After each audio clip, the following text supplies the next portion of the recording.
Matagumpay na naisagawa ang committee meeting at lecture patungkol sa Mother Baby Friendly Hospital Initiative o MBFHI sa pangunguna ni Mr. Al Francis Yapes ng DOH Aurora na ginanap nitong 8 ng Setyembre.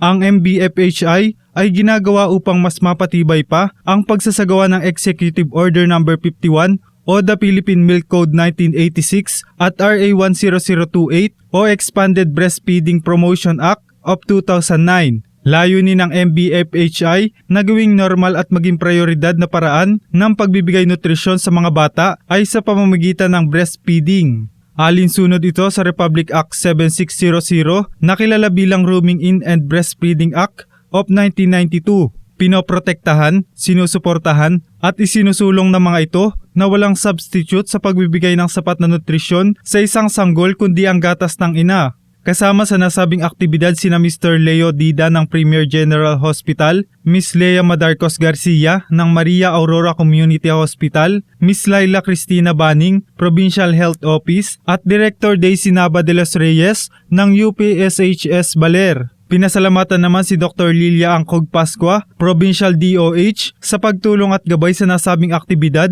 gayon din si Governor Christian Noveras na patuloy na sumusuporta sa adhikain na mapalawak at mas mapaganda ang serbisyo ng Aurora Memorial Hospital. At ako inyo naging tagapaghatid balita Joshua Angara para sa RTV News Desk.